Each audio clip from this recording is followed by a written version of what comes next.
This is Unfiltered Vitamin Z, being brought to you by Zaid. Thank you for tuning in.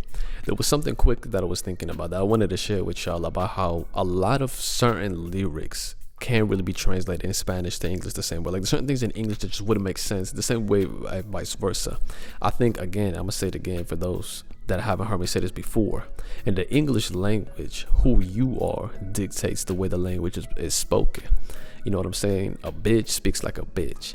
A badass dude speaks badass. A southern, if you country, you got a country accent. If you city, you got a city accent, period. And there is like that in Spanish. Obviously, certain languages, certain terminology, but for the most part, the Spanish language changes you. The English language, you change it depending on who you are and where you from, your tone, your intonation, your slang.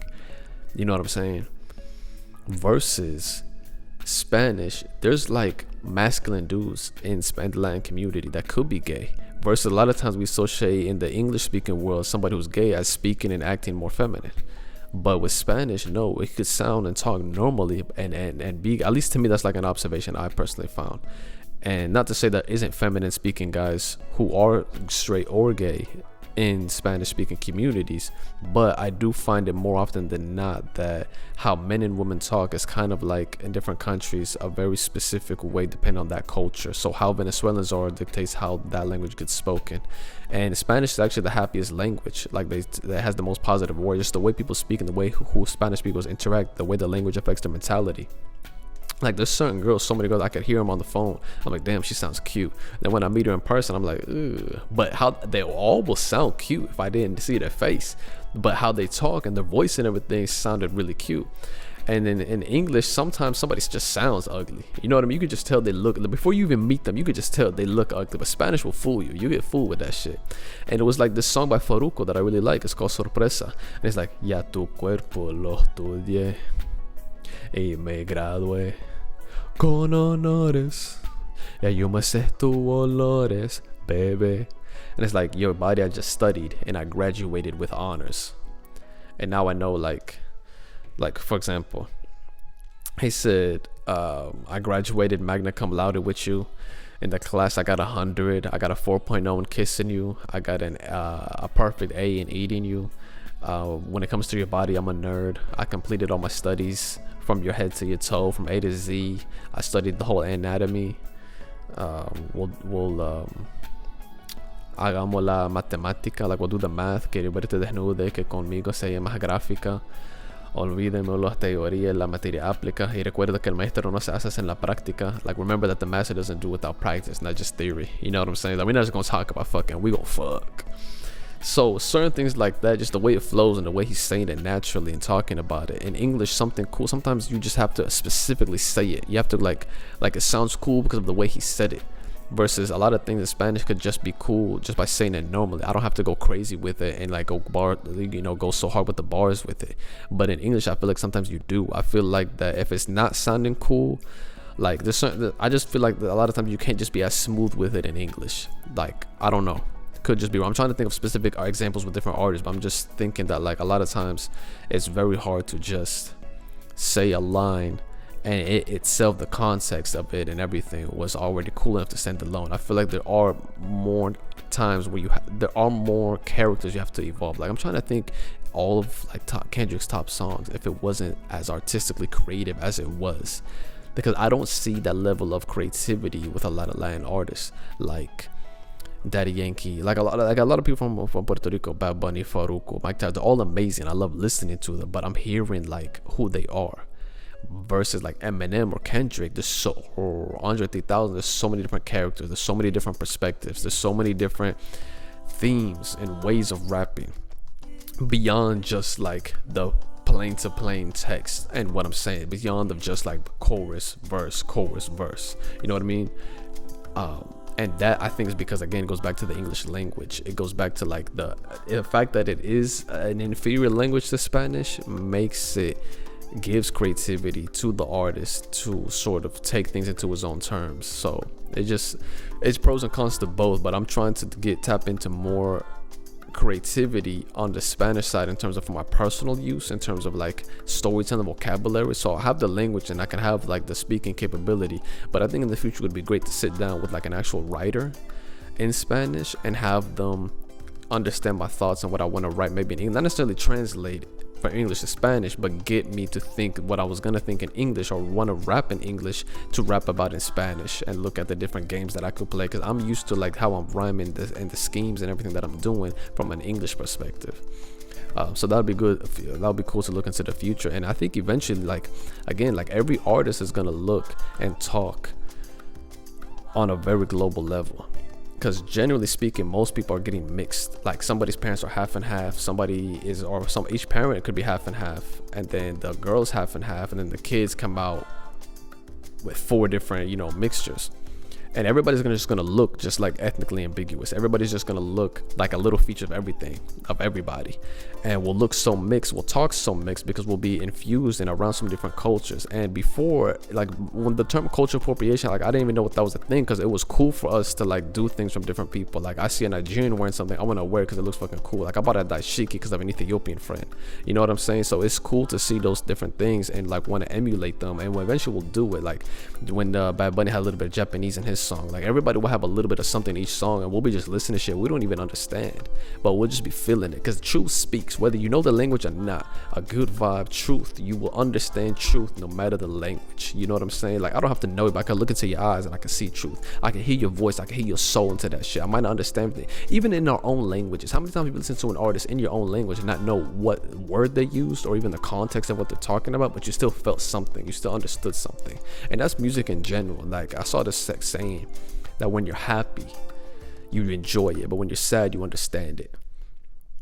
So I guess it's like it goes back to that. But some other things I wanted to quickly discuss: tailor-made requested NFTs, like a personal tailored podcast episode of someone's question or family, like names, mentions, or a phone call recorded attached to the NFT. Yeah, you could hire Da Vinci to make a portrait of your painting, like with Snoop's last album, certain songs being attached to the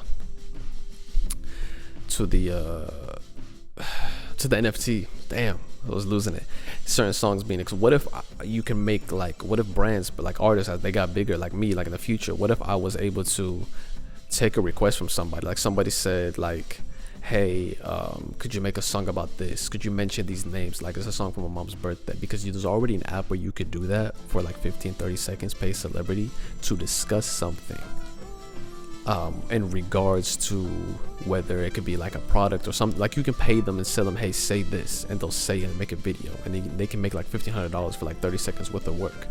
And imagine if you did that with NFTs, and from an artistic perspective, like, hey, when you take subscribers' questions, stuff like that, and they could say, hey, I want an NFT discussing this. Could you discuss this question? And I do, and I open that person's questions, and it becomes like this whole thing. It's like a 20-30 minute response, but it's so productive. That person's like, hey, I want it like, how do I make it like a digital asset? How do I make it into something I can capture, hold, and keep, and like cherish, like a painting or something, or a song, something like that. A way to make it like tailor-made to somebody. Somebody could request something that you would then make digital that they could use, and then possibly resell in the future. They made money doing that, and it become like a collector's item, and they might keep it in their family. And then of course I'm gonna get royalties every time they sell it too. So then it works both for it works out great for the both of us.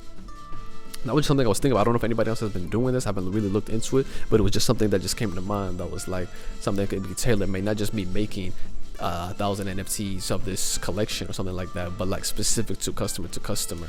If you want something, we can take the time and attach something of value to it as well. And then some other thing I was thinking about, just the way things become so community based. When I was reading about from other people about how with blockchain it's better to see the value of companies because everything's public and everything's more accurate, versus companies in the stock market could have higher valuations than what they're actually worth. And I didn't really know that. And so it kind of makes sense to invest in companies better if it is through the blockchain, through NFTs. And it's crazy because eventually we'll just, everything that we're buying, right, we're just betting on the brand. It's not the NFT itself, like it's like, oh, it's a JPEG or whatever, but no, it is an investment into a brand that you're hoping will do something that will create some type of actual products and services that become profitable, but that could then create more value for the NFT because you invested in the brand and what you got attached with that NFT, right? It's what the physical things that you're attaching with the digital things. People get so caught up with the digital world and confused that like this is so bad for us, but there's a way that we're going to be infusing the two and utilizing both to interact with both, because there is something about digital that I think we've always been searching. And the reason we've always been searching is because it's a reason we've created religion. It's a reason we created objects of our imagination, in ways we've created languages to convey certain emotions and feelings and expressions and just basic questions that we've always had. And every god and every religion and everything has always had human characteristics. Why? Because they're being modeled after humans. Humans are designing something after themselves. AI is modeling after humans. Artificial intelligence, artificial. It's intelligence that they're trying to mimic like humans. So if you're constantly we're trying to mimic things like us, all the pictures of saints and gods and things like that, always things look like human. God is all seeing, God is all this, God is all that. It's just characteristic that we want to give ourselves as well. We're trying to create ourselves into gods, you know what I'm saying? And God like human, vice versa. So the digital world is just us not playing God. We're trying to figure out God. We're trying to see who's God. We're trying to create God. And even the people that believe in God are doing this constantly at the same time too, right? This is just a natural human thing. This is how all religions were created. It's people trying to get on some dictatorship, trying to figure out how to control things, how to define things, how to establish things, how to colonize things, how to grow things, right? These are all these natural questions that we're constantly going through.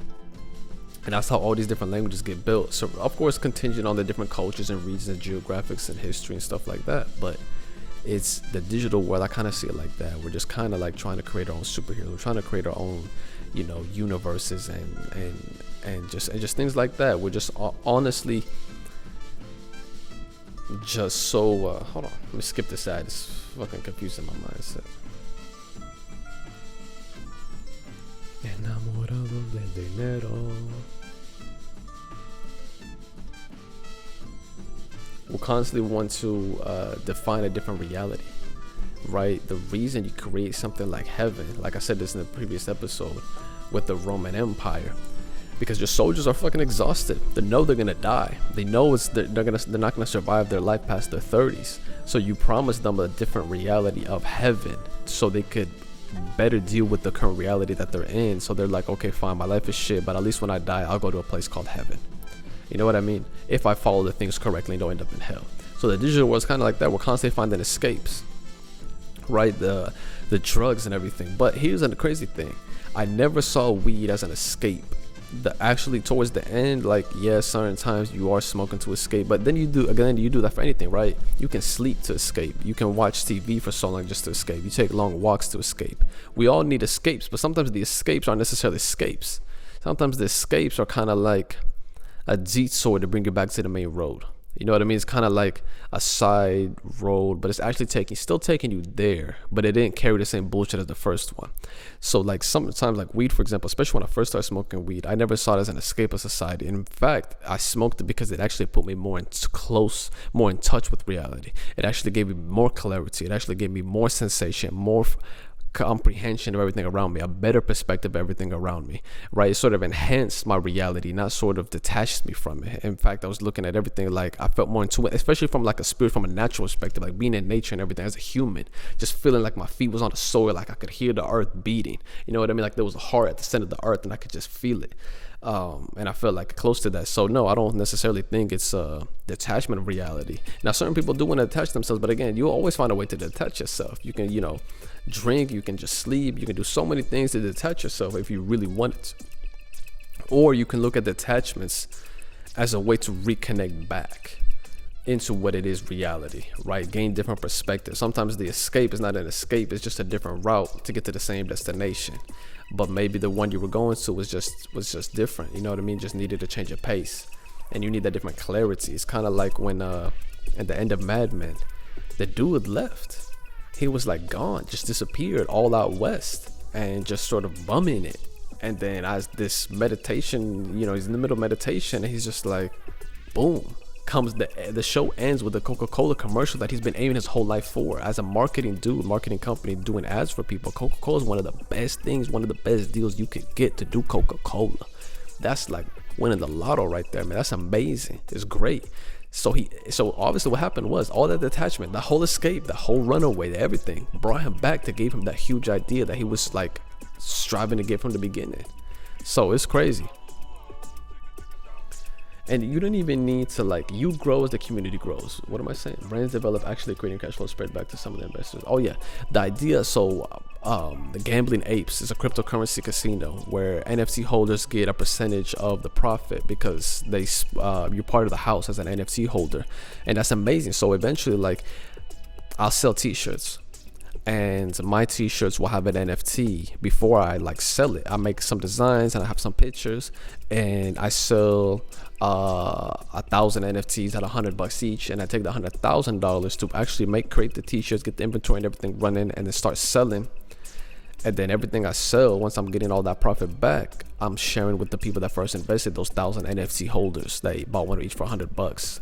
So you can offer something like that, offer people to, and the same thing like Gary Vee said, like he said it specifically with like a label company where I can sell my album, I keep 80%, offer 20% to fans, and that's even beneficial because you will market it too, because you invested in it. The more you listen to it, the more your friends and family listen to that song, the more you make money off of that song because you have a percentage invested in it.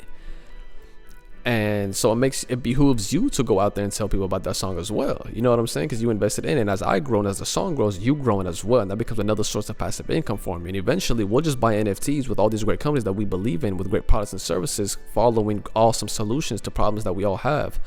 And it'll be so mission focused and so well followed and tracked, so community based, that we'll just buy all these NFTs, 10, 15 different NFTs that give me a percentage of a company because they used us, the people, and we using them. It's vice versa, going back and forth, right? There's no middleman. It's just me and people buying these NFTs, giving that person cash. Use that NFT that sells, the sale of those NFTs, or offering them cash flow to get their inventory, to get those businesses up and running pretty well. And then once they start making money, I have a bit of ownership. I get a little bit every month after that. You know what I mean? And it becomes passive income. It becomes like I got a percentage of that company, and I was able to know because I was following their discourse, following their community. I was up to date with what they were doing, their mission. I believed in them, and it paid off. So it's kind of crazy that'll be more of a thing. And then it could be so many other things. There's so many exclusive access, so many other things that you can combine it with. But to me, it's just crazy that on a community level, the way we'll be able to do that and just use the sale of those things with people that we built a community with. That's all I need is 1,000 people. I need 1,000 super fans. 1,000 super fans. I could sell $100 NFT to make 6 figures right there in one day. You know what I'm saying? Make 6 figures in one day. Use that money to then move on with whatever business that I was just using those NFTs for. Create the inventory, and boom, I'm in business. I'm an entrepreneur now. You know what I'm saying? Full time. And keep that going. And of course, you can offer specific collections. Maybe like a specific product would only be offered through, and you can sell more into the future to first-time customers. But you could also use it as like the first get-go, as the first startup. So that's what me doing this is for, is constantly putting